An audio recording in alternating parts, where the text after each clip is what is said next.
Ay mən boğuluram, bezmişəm. İntihardan başqa mənim çarəm yoxdur. Mənim çarəm qalmayıb da.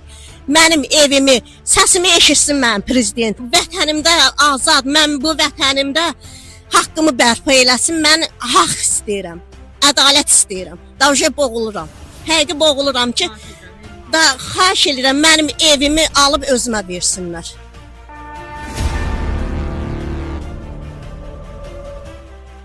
Kanal 10 televiziyası olaraq kanalımıza müraciət edən Cəlilabad sakini İmanova Rəna Qurban qızı bildirdi ki, Abşeron rayon Xırdalan şəhər ərazisindən Nahid adlı şəxsdən 27.000 ABŞ doları ilə aldığı evi dələduzlar ələ keçiriblər.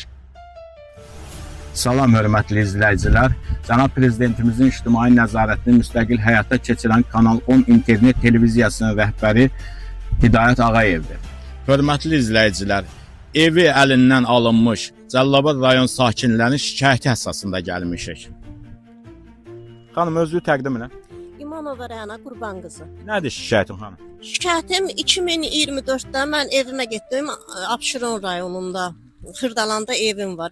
2013-də almışam o evi mən. Elə bir ki, qaldım da biraz orada. Qalandan sonra qızım da yanımdaydı, işləyirdi orada. Elə bir ki, səhhətimlə bağlı mən gəldim rayona. İldə də bir dəfə gedib dəyirdim. Sonra korona oldu. Koronadan sonra buraxmadılar. Ondan sonra yenə getdim. Səhhətim yaxşılaşandan sonra getdim, gəldim. İldə bir dəfə gedib dəyib təmizləyirdim evi. Qızıma da cehiz almışdım. Hardasa bir 30 minə yaxın. Hamısı da pakovkada. Hər bir şeyim var idi. 2024-də getdim evə, gördüm qıfıla saldım, açılmadı. Açılmadı qıfıl. Uşaq həyəcanlanıram. Açılmadı. Sonrasının qapını bəs şeydi, gördüm səs gəlir həyətdən. Qapını döydüm, uşaq səsi gəlirdi. Uşaq açdı qapını. Dedim, burada nə gəzirsən? Dedi ki, şeydir, biz burada qalırıq. Ondan sonra şeydir, dedim ki, bəs kim qalır? Çağır da. Mamasını çağırdı. Mamasını çağırdı, gördüm bir xanım çıxdı. Dedim, ay xanım, bu mənim evimdir də, burada nə gəzirsən? Dedi ki, yox, bura mənim evimdir, belə filan. Deyəndən sonra mən 102-yə zəng vurdum. Zəng vurdum 102-yə, ondan sonra polislər gəldi.